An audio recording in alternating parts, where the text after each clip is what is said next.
Have you ever wanted to make your own chain links instead of buying a chain to use in your project?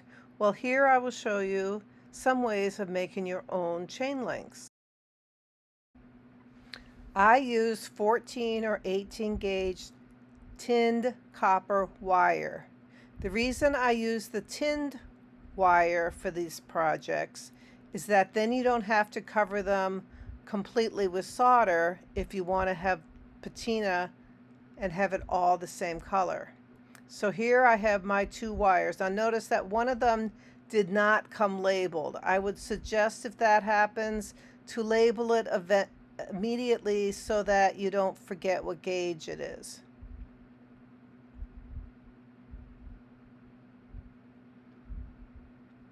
First of all, we're going to be making some heart shapes. I'm going to start off using the 14 gauge wire. I would use this if I thought that the stuff I was hanging on my chain was, I don't know, substantially heavier than just a few chain links. Like if you don't have a piece of glass or something hanging from it, you might want to use 14 gauge. It also is obviously more visible than 18. So I cut a piece and bend it in half,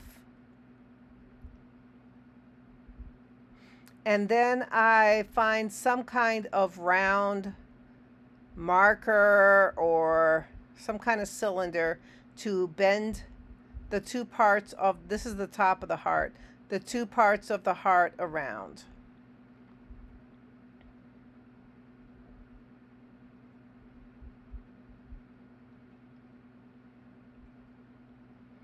I'm using round kind of needle nose, but they're round ended wire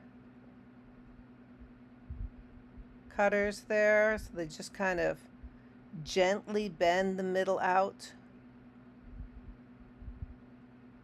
Now when you're using 14 gauge, it's going to be a little bit harder to get it exactly where you want to,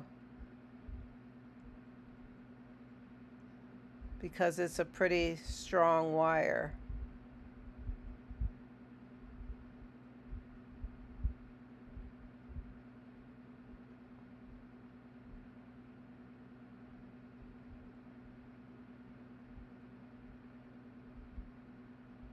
Of course, with most hearts, you want to make them pretty symmetrical. So you're just going to have to look at what you've created and see if you think it's pretty symmetrical.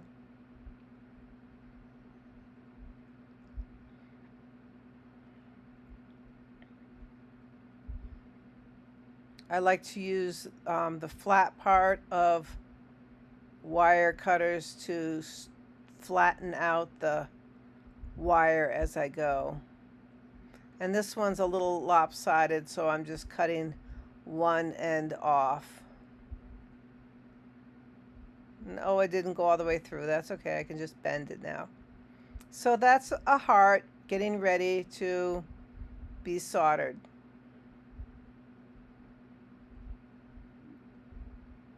Now I'm going to quickly do one more 14 gauge.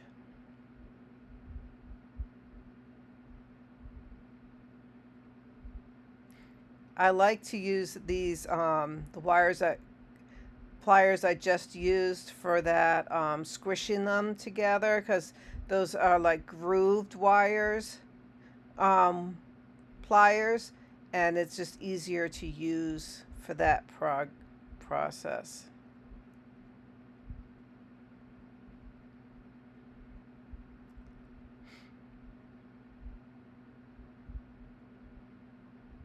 I just have a variety of pliers to use when it seems like it's a good idea to use them.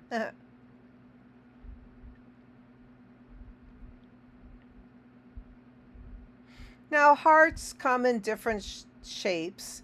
This one is going to have not quite as sharp a point at the top. That's fine, as some hearts don't have that.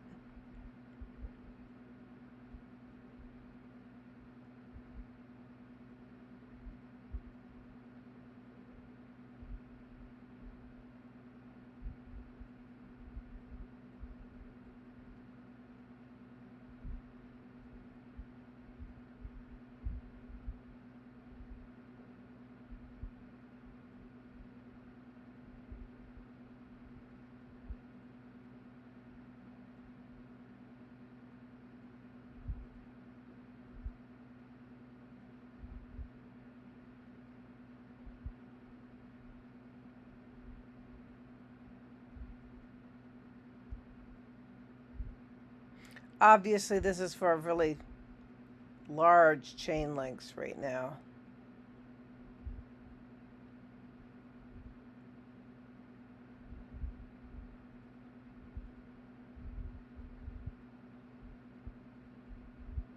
Here we go, nice little heart. Now the 18 gauge is a lot easier to use. Now, of course, you could use something even thinner than the 18 gauge. The problem with using something much smaller than the 18 gauge is you're just putting more stress on your on the bending shape that you did. So you wouldn't want to hang something really heavy on it because you don't want it to get out of shape. So I'm using pretty much the same tools and techniques that I did with the thicker wire, but it's a lot faster because it bends a lot easier.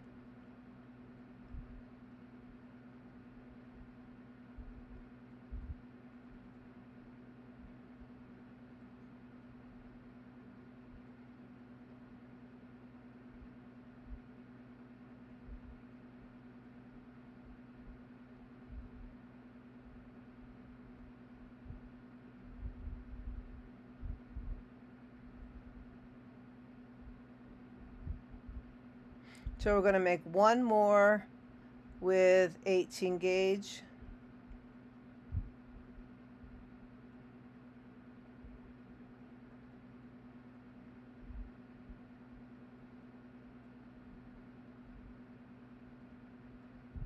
And as you can see, this wire isn't quite as flat to start out with as I'd like to, so I'm using the flat part of some pliers to flatten out any notches in the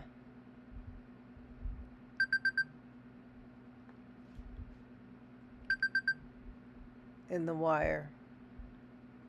Now I'm going to make a heart that is just the opposite. I'm going to have the bottom of the heart as the bend that I'm starting right now, and the solder would be in the middle at the top. So it really doesn't matter which way you do make your heart. It works both ways. I think in a way this is a little bit harder because it's hard to get that really sharp point at the bottom that you might want with a heart.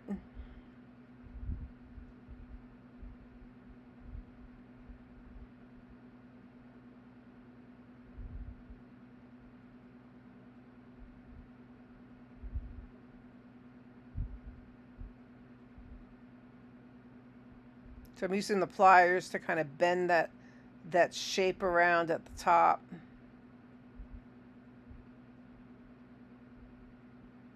So it really wasn't coming out quite as sharp as I wanted it to be.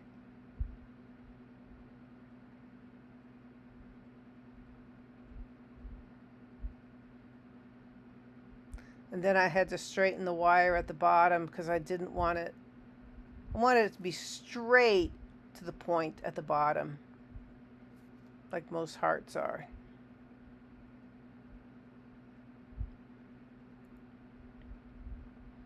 There we go. So now we have the two type.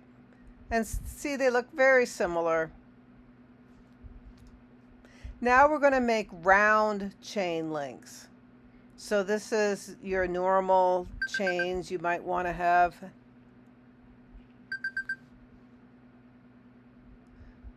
For any links in between. You could use any strong round object to wrap your wires around. This is actually a metal rod that I have that you can use to do touch on your appliance, on your pads and phones. I just like it because it's nice and thin and strong. So I'm using pliers to get the ends to be the same circumference as the rest of the links. And then you take it off. And now what I'm doing is I'm just cutting in the same place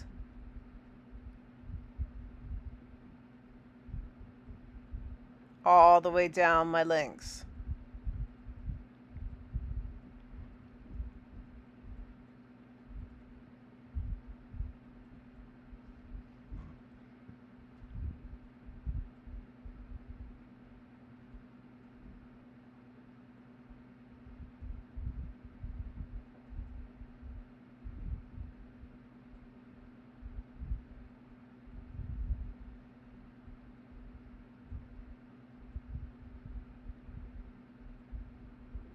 What I usually do right away after I cut all my links is I straighten them all up so that they are ready to be used.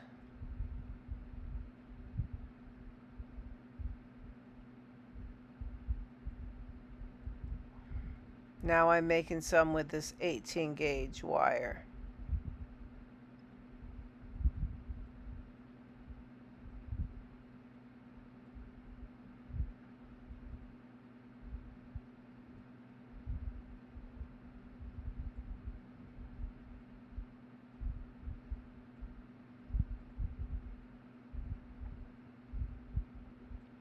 And if it doesn't seem to be tight enough, I just pull on one of the ends and you can get it tighter.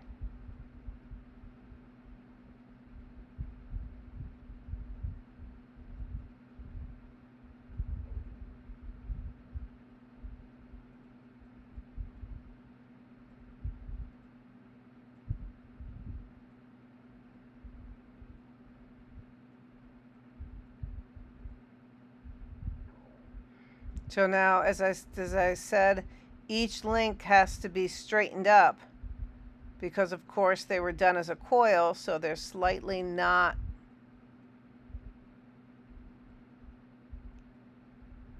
meeting. And you want them as tight as possible so that when you go to solder them, they solder easily.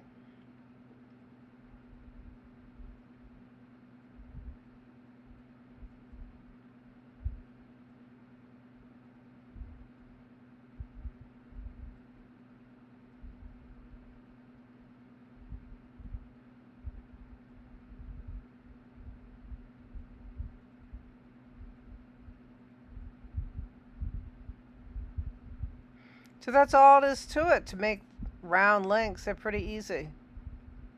Just got to straighten up each one.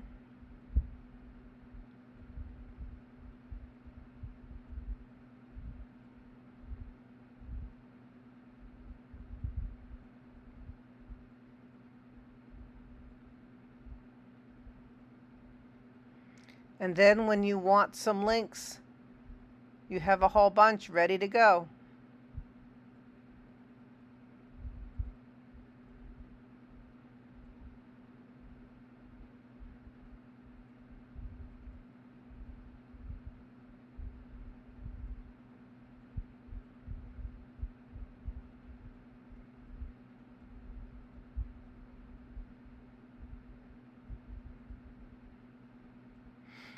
Now we're going to make a little different shape. This is a flower-like shape. I'm going to use some of the same principles. This is with the thicker 14 gauge. I'm cutting off a hunk of wire.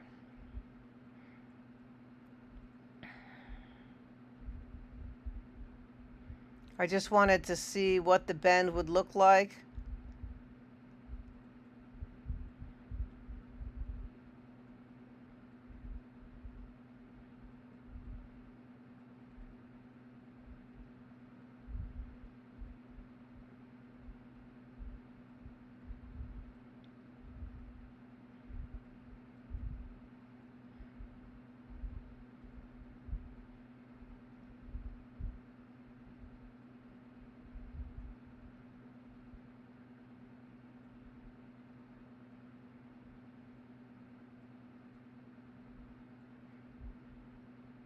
This I do a little more eyeballing as I go, trying to make each loop of the flower petal look symmetrical to the last.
Of course, with anything, you got to figure out, well, where am I going to solder it?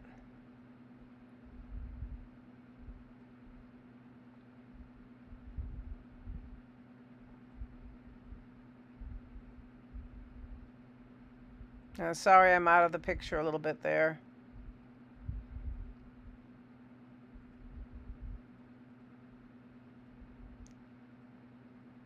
So I decided I'd solder it halfway up one of the sides of one of those little loopy guys.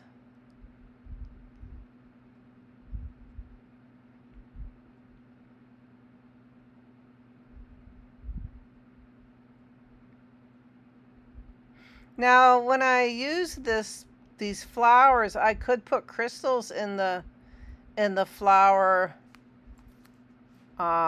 circles if I want to. I haven't figured out what I want to use this flower for. So it could just be a chain link, or it could be more of a decorative piece.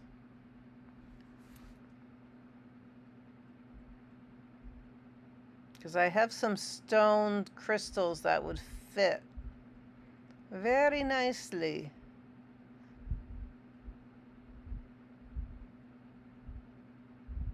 So here I'm going to be doing one in 18 gauge, and of course it bends a lot easier.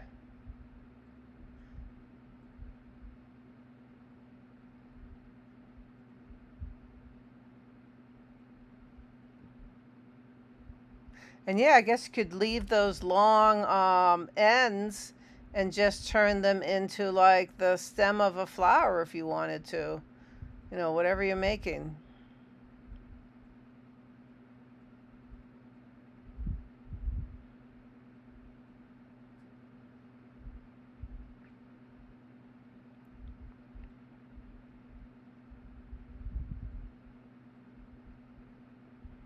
So it came out pretty symmetrical.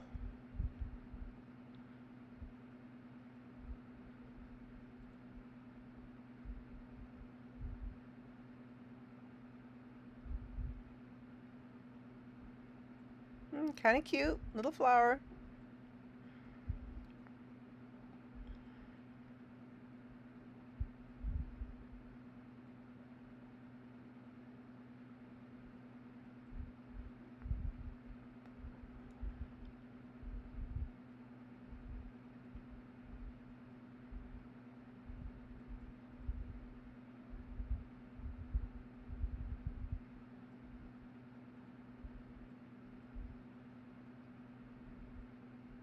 And if you're making a flower and you end up figuring out that you don't have enough wire to make, oh, that's, it has to go that direction, to make another petal, like this time when I'm making this, I decided, well, okay, this particular flower is almost like a four-leaf clover, how they're sometimes not symmetrical. I mean, not, completely every petal's the same size. So that's why this one has too little and too big. That's okay. Now, you can also, this one right here, I decided is more like just a zigzag motion that I'm making, and the petals are going to be just almost like little spikies. They're not going to be rounded. So I'm just going like back and forth.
So yeah, I wasn't really sure exactly what this was going to look like.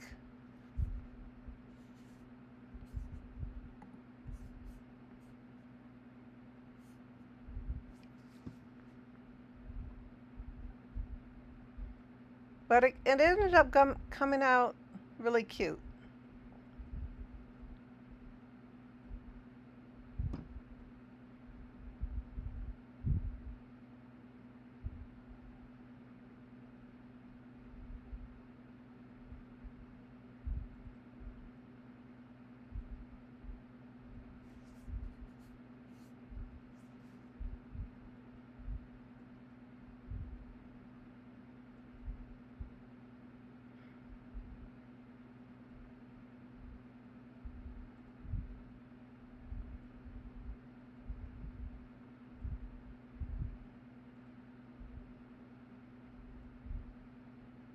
Notice I didn't want to solder the ends at an actual bend. It's easier to make them meet at a straight area. That's why I cut it right after the bend. See the little flower thing. And now I'm just making some triangles and squares and other shapes.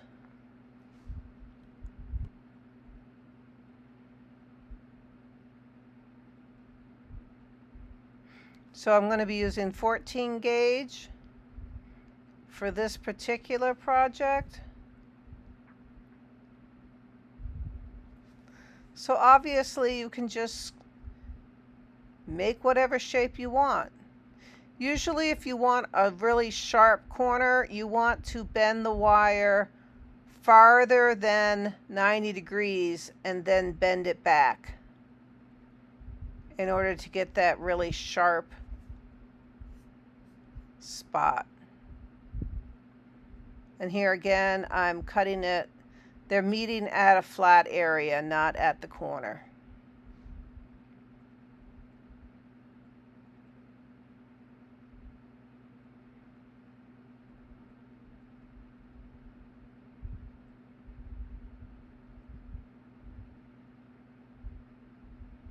If you think you need to make it a little bit smaller, then cut it again.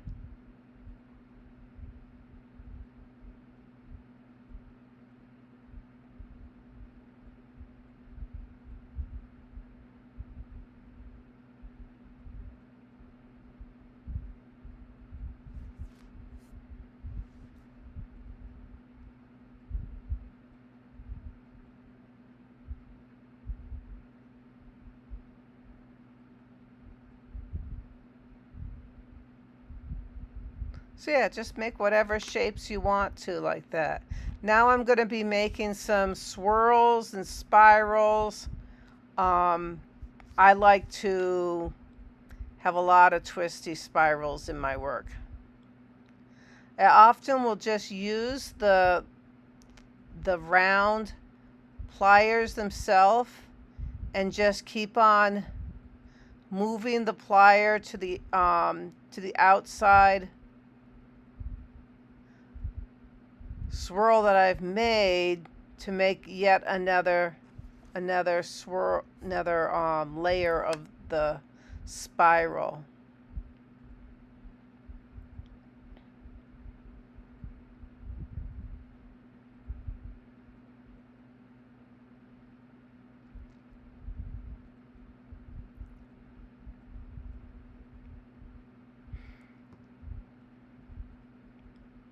If you just hold the spiral or the wire in your hands and then start swirling them around while you're holding it still, you can usually get it to keep bending in a nice swirl. I'm using different markers and round objects to help me get the round shape that I want.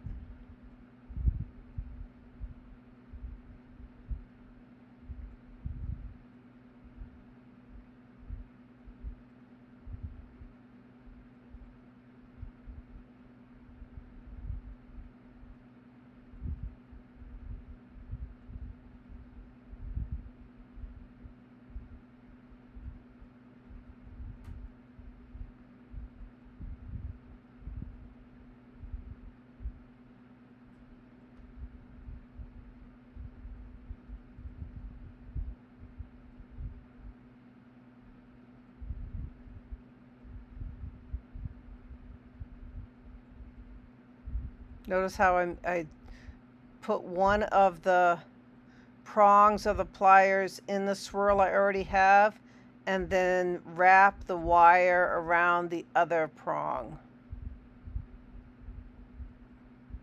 the other end.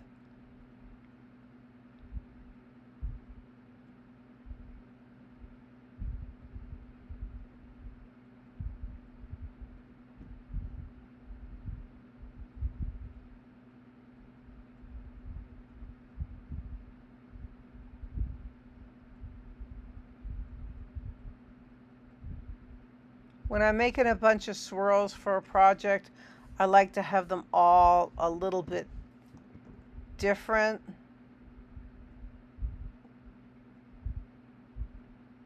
I don't want them to match and be perfectly the same.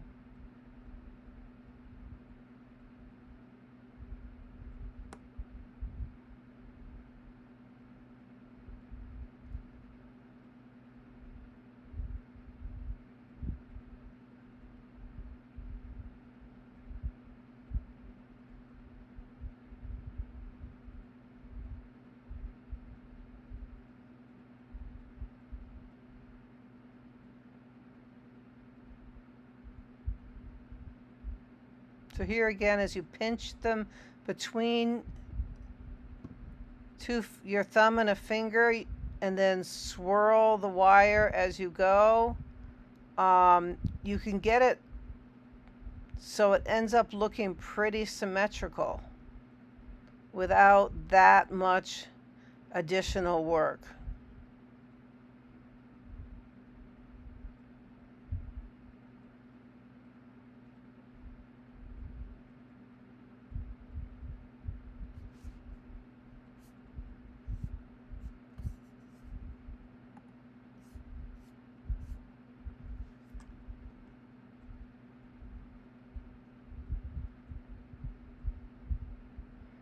The less additional crimping you need to do with your pliers, the smoother your project will be. Notice that time, instead of putting them between my thumb and my finger, I put it between two flat areas of some pliers and then rolled it up that way.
So if I'm going to do a project with a whole bunch of swirls and spirals in it, I will usually make just a whole bunch of different shapes before I start assembling them. Then I can figure out what size or shape will fit my project the best, and I don't have to go back and start bending more wire.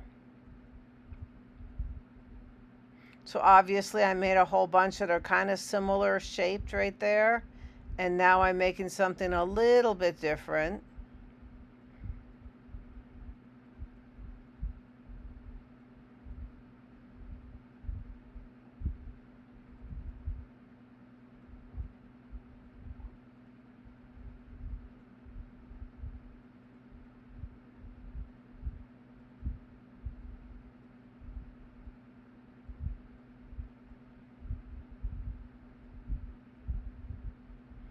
If you make the coils too close to each other,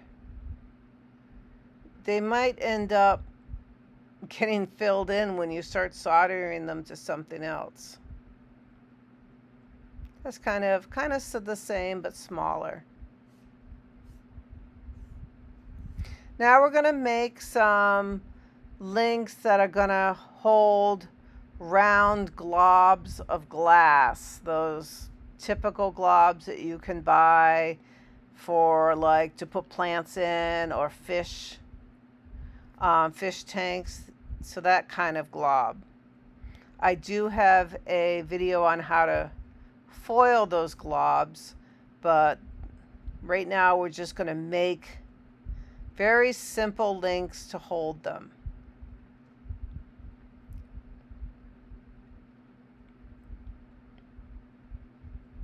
So depending on the size glass you have, you want to figure out what size circle you want to make.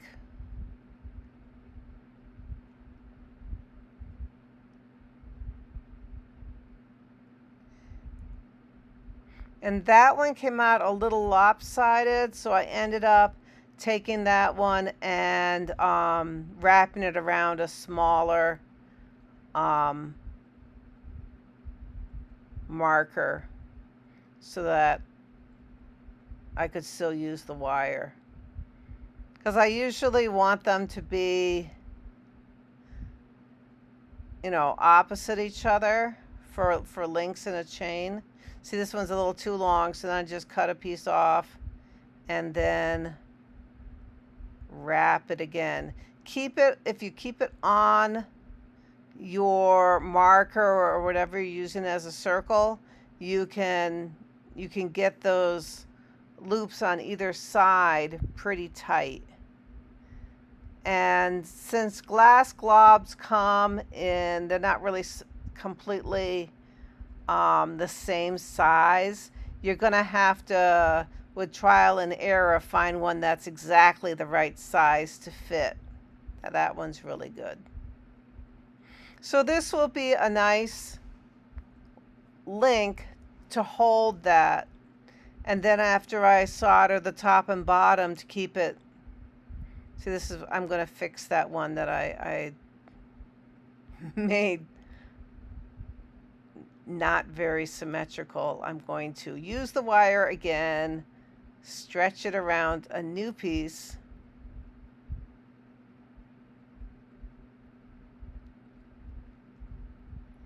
and then I will be able to use this for a smaller glob of glass, and it'll look fine.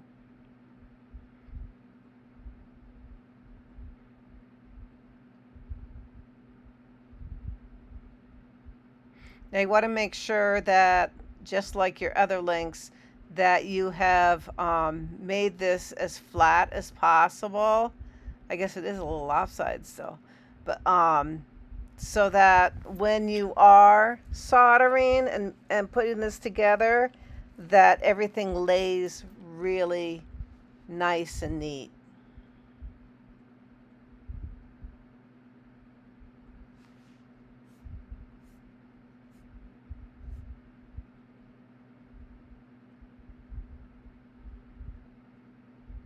So yeah, when I'm doing the top and bottom, I'm actually I'm pulling on the circumference to make it really snug on the marker or whatever circle I'm using, so that it ends up being a nice, really round shape.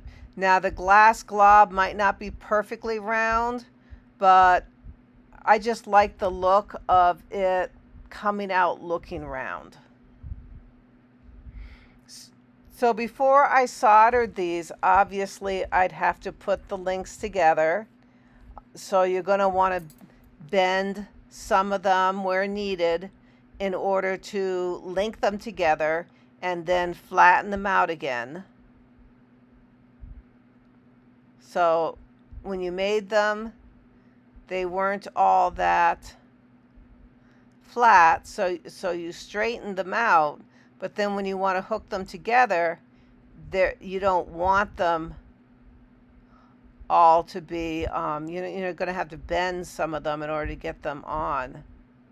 So as you saw, I had to straighten out some of them, and then the middle one I used to attach 2 other links. Now I'm going to grab another link, and I guess I haven't straightened this one out yet, so I can either straighten it out or I could have attached another link to it.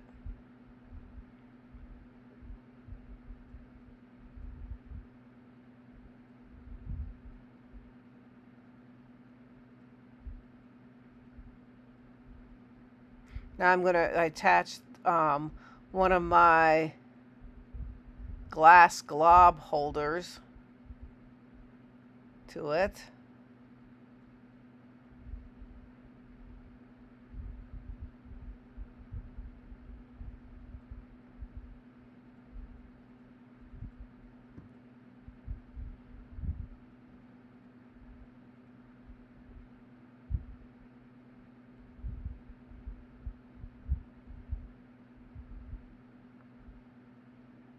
And the good thing about making your own links is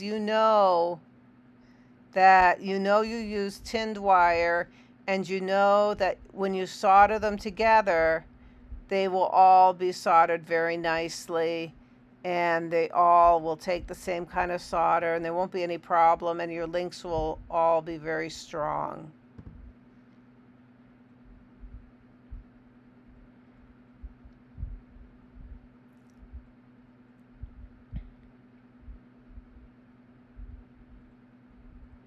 This silicone mat that I'm using that I'm soldering on has quite a lot of flux on it already from soldering a lot.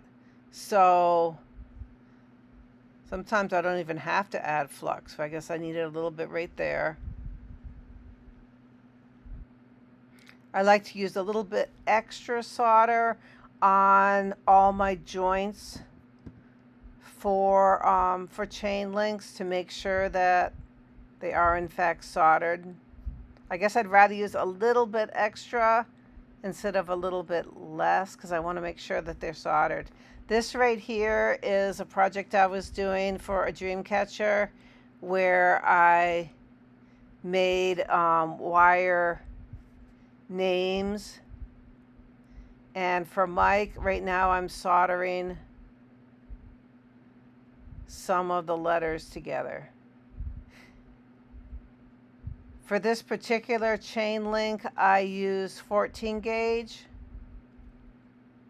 because I wanted it strong enough so that it wouldn't pull out the letters. I wanted it to continually say Mike. I didn't want it to stretch out, although 18 gauge probably wouldn't have stretched out either. But yeah, one of the things you have to watch out for when you're soldering your links together is that you didn't solder them shut. You want to still have the two halves be movable. So you can do like this and just put a bunch of flux on, and you're gonna rinse it off after anyway. So you can just put a bunch of flux and then solder away.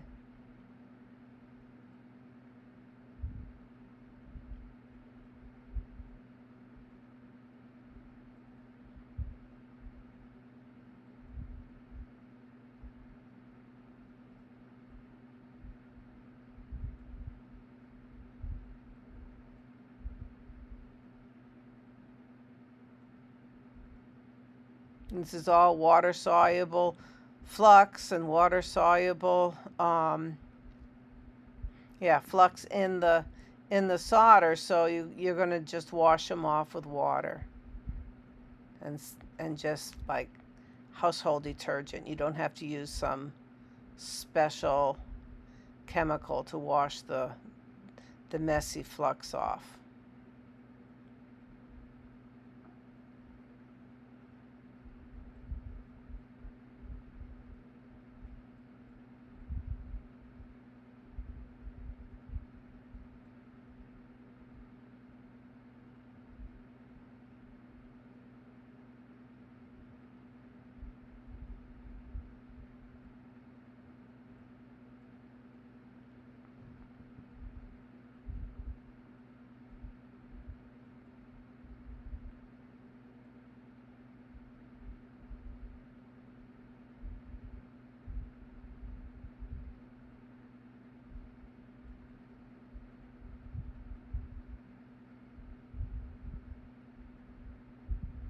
Here, so you might want to pick it up and shake it a few times when you're done to make sure that you didn't solder two links together.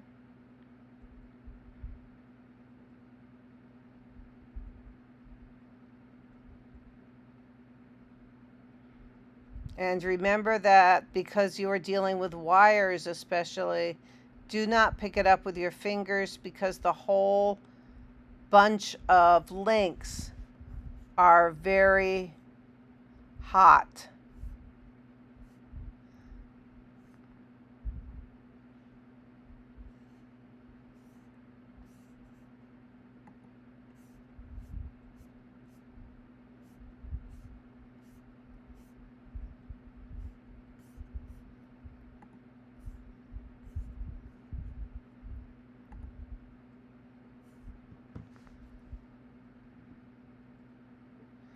So just use tweezers and or pliers and pick them up that way.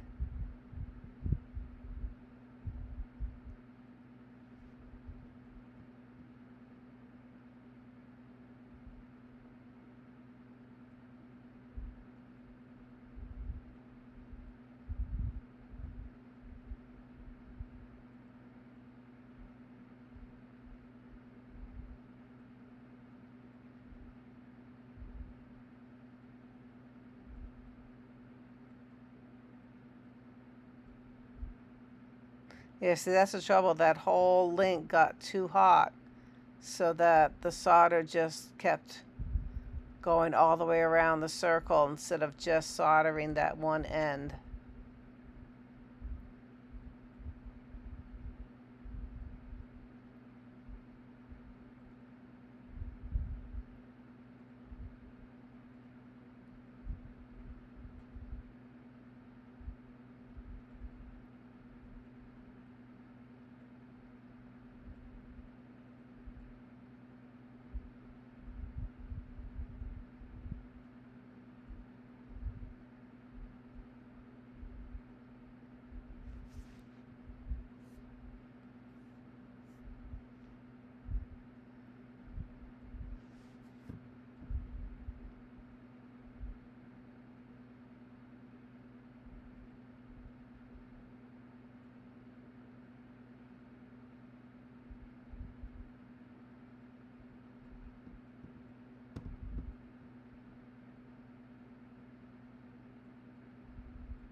And sometimes you may find that you need to straighten up your links a little bit. That's okay.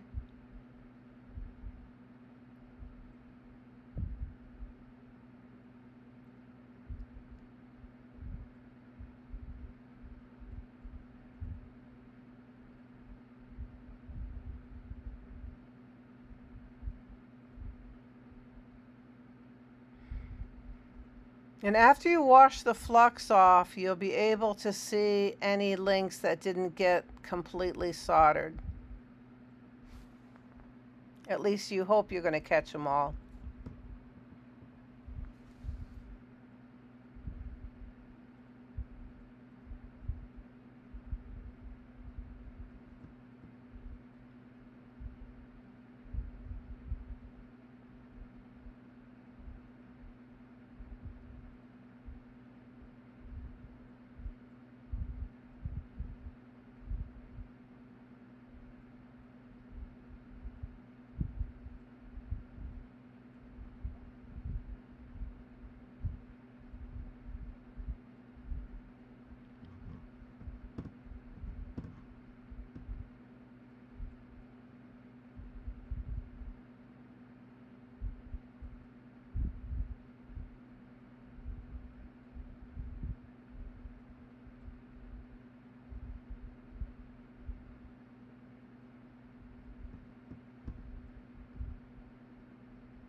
So I kind of like scooped up some flux that was already on the table for that.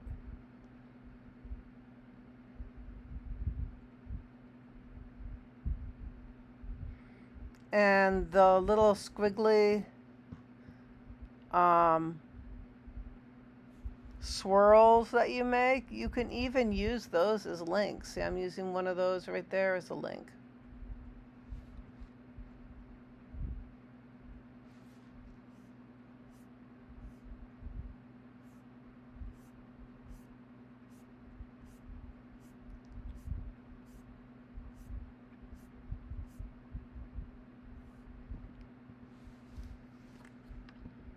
I'm just going to solder together the petals that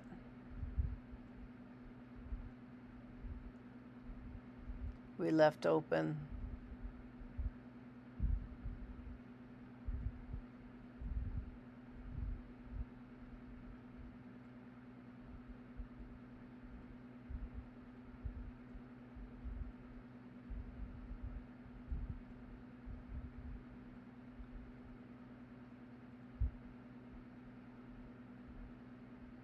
For some reason I was having difficulty soldering that.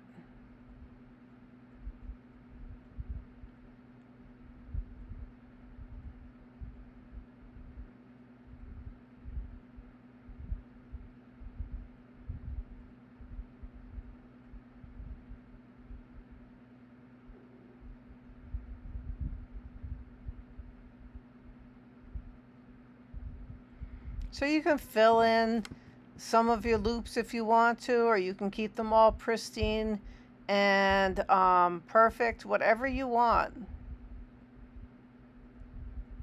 I know I have to do the joint, but if I decide I want to fill in each of those smaller areas, you know, you can do that.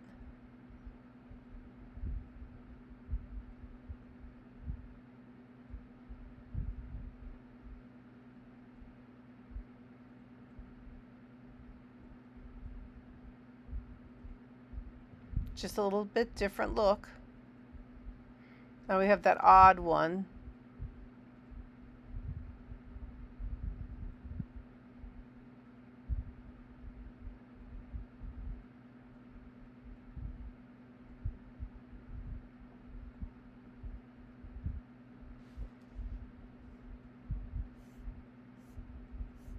Now I want to put some glass globs into our glass glob holders. So these are all new links. So all the links are going to have to be soldered, and the links on each of those glass glob holders will have to be soldered, and then I'll have to put a glass glob in, right?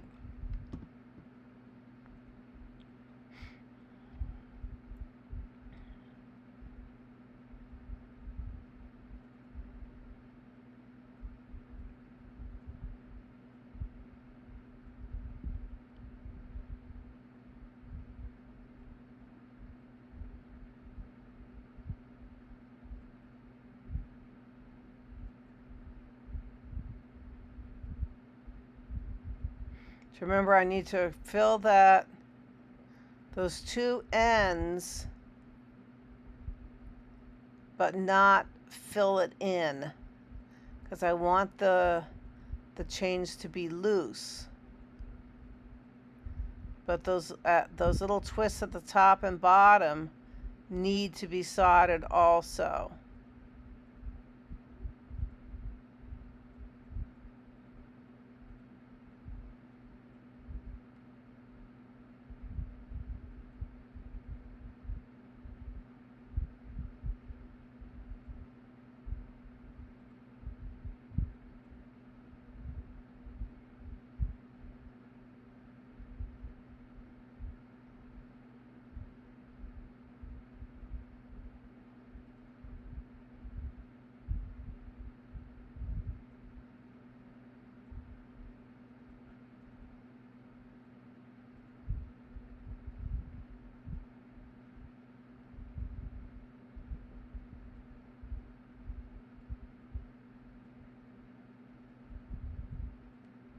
So I'm adding some solder where they overlap so that I get ready for when I put the globs in.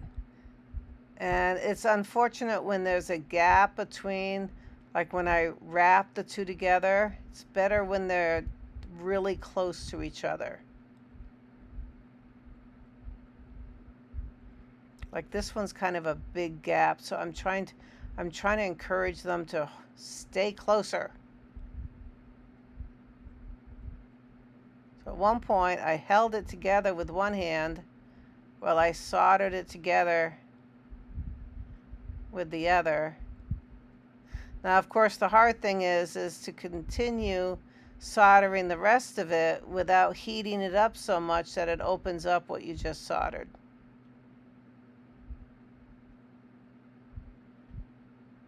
because it heats up really quick.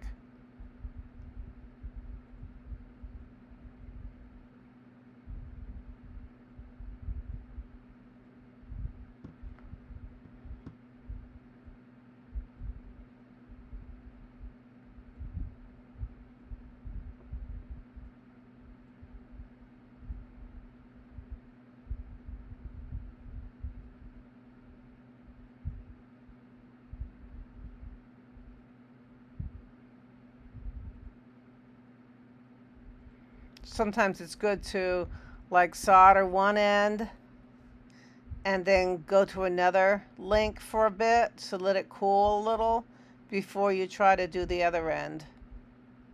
Now, of course, when we put the glass glob in, we're going to be heating it up again.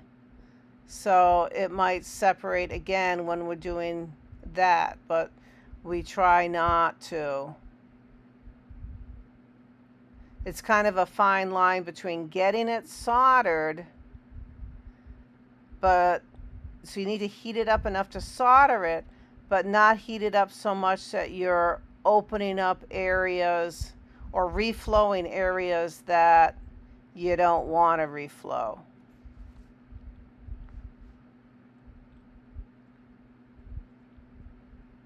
So there's another one of those gaps.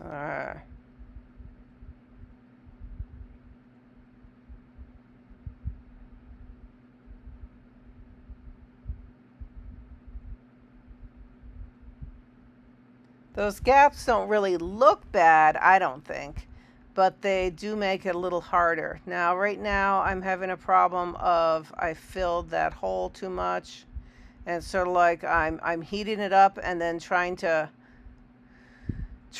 shake it a little bit and get it to get loose before it solidifies.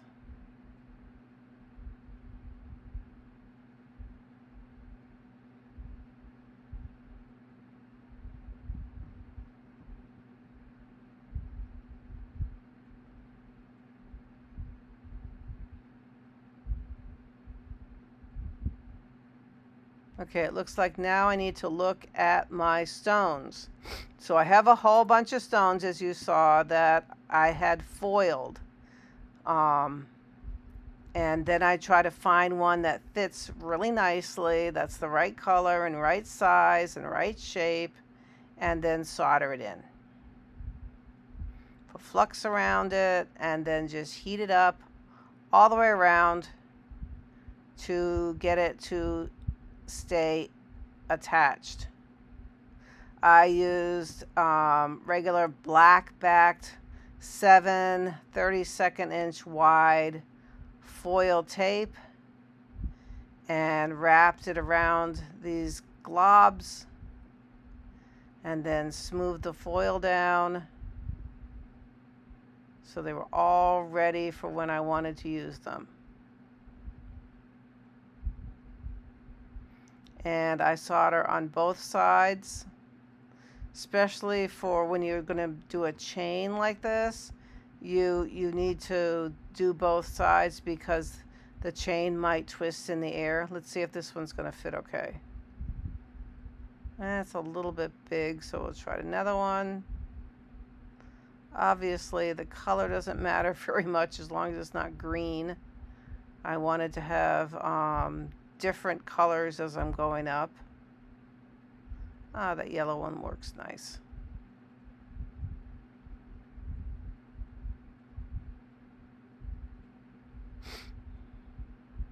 I try to place them flat as I can. Of course, since it's a glob, it's flat on one side and convex on the other, so it's not a flat surface to begin with. So, you know, you're fighting against different parts to try to get it to lay flat for your soldering.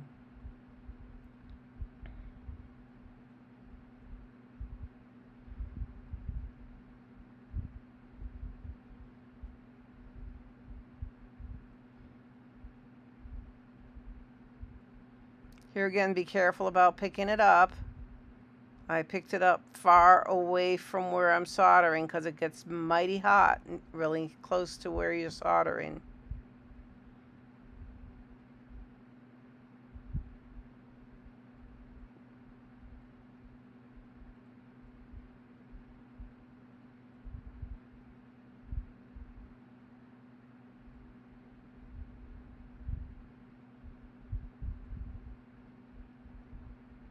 So I have a glob there that's getting in the way. Okay, a glob of solder, not a glass glob. Okay, now I need another one. Will this one work? Yeah, that one looks pretty good.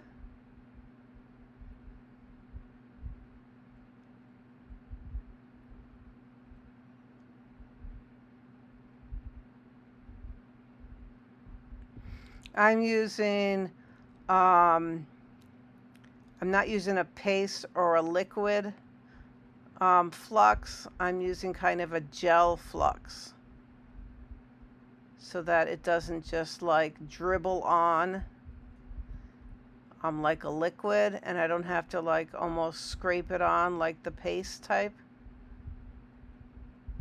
Any flux is going to be messy, so no matter what you use.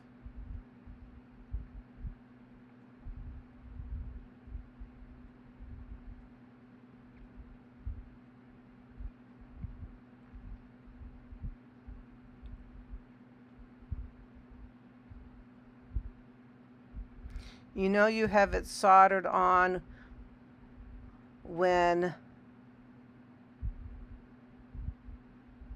it's all silver. Right now what I showed you was this braided wick, which comes in handy when you're trying to remove solder.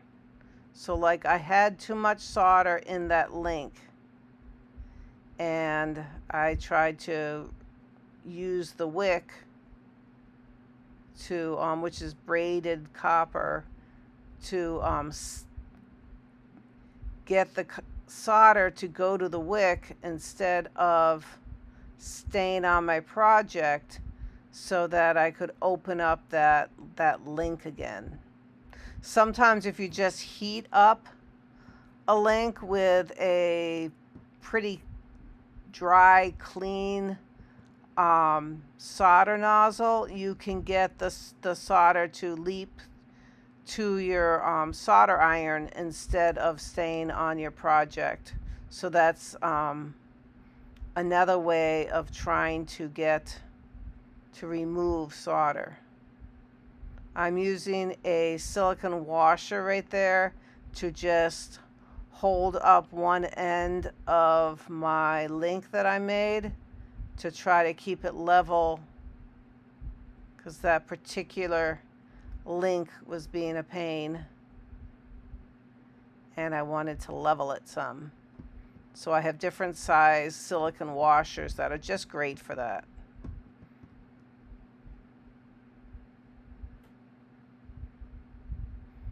Okay, so I got that done. Turn it over. A little bit more over there.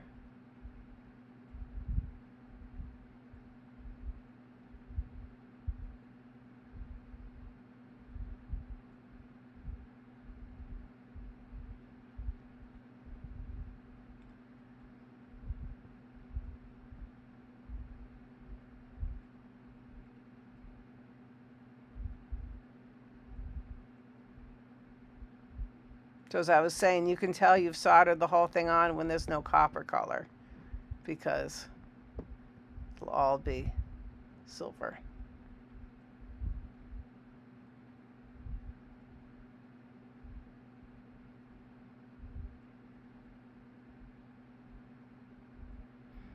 Trying to hold that link together.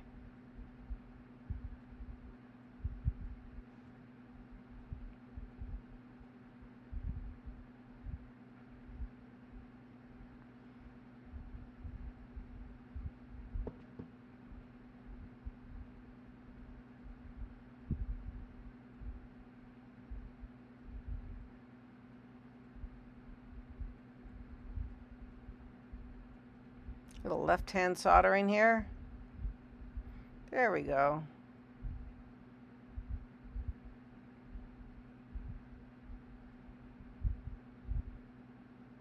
If you're doing something like this with glass globs, you do want to put them all, or probably want to put them all facing the same direction so that the back and the front are all the same way. So when you hang this, because I usually hang stuff by a window. See that right there? I'm using just the dry iron, and that sucked the solder out of that filled link.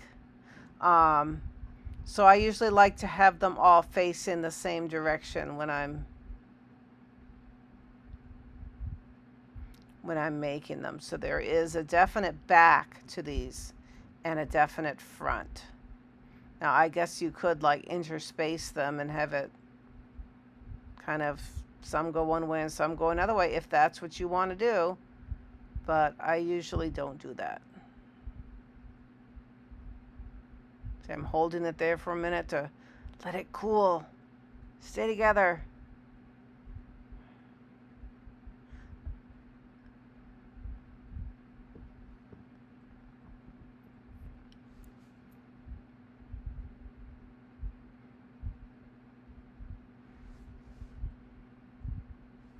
Let's see if that fits. That looks like it fits pretty good. A little bit looser than some of them have been, but it looks like it fits fine. I don't want them so loose that there's going to be like a line of solder around, a definite. I like them pretty close to the right next to the wire.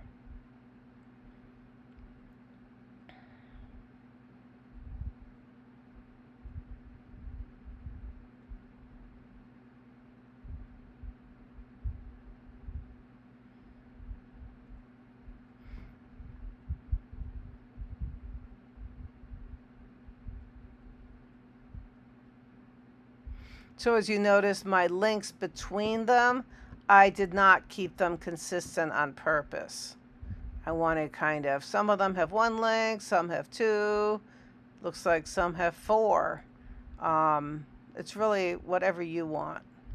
I'm still trying to get the solder out of that other link there. It's being a pain.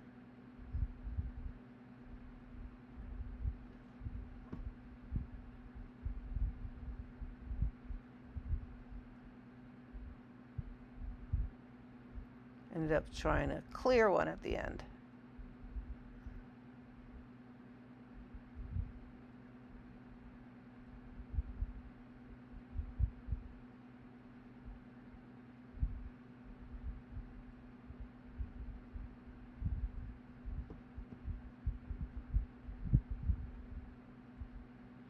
Now I was trying that time to suck the solder out of that closed link and make it part of the soldering rim of the glass glob.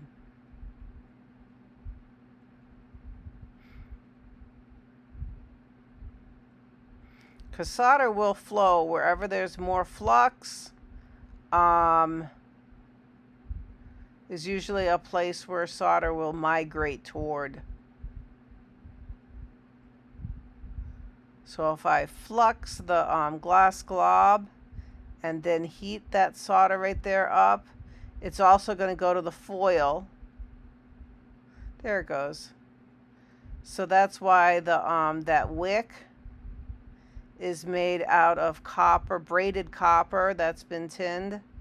And you would want to tin it again. You're going to not tin it. You're going to want to flux it before you expect it to work, and that'll draw the solder to it. So this is my nice little chain links that after they've been washed, and they look nice and shiny. I did find one that needed to be fixed, so I just go back to the drawing board, add some flux to that one, and solder again. Now I think since I'm back in my studio with my soldering, I can either go to the sink and wash it, or I think I use this quick clean stuff that cleans flux off and just clean that one area so that I'm ready to do some patina.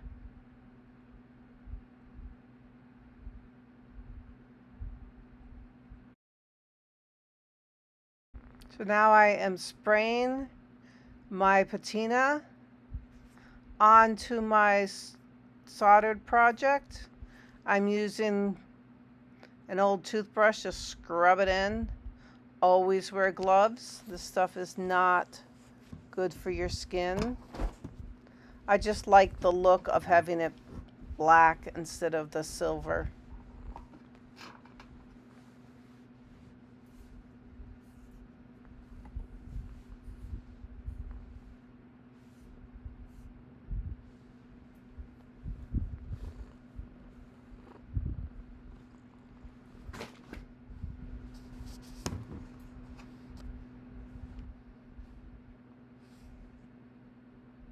So this is what it looked like when it was done.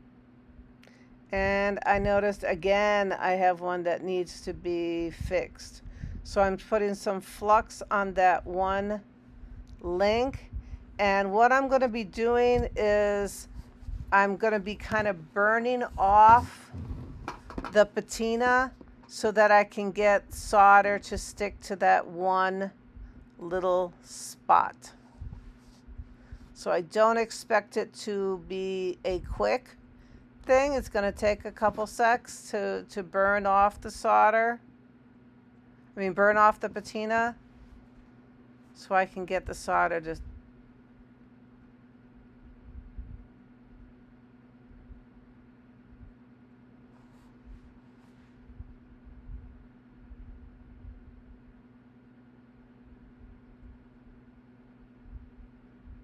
And here again, I will use a little bit of that quick clean stuff to get the flux off, to get it to be cleaned.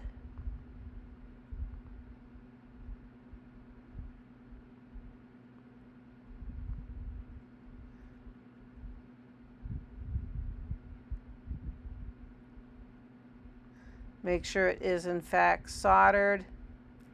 And then I ended up just spraying that one little bit, making sure not to get any on my hands, and getting that black.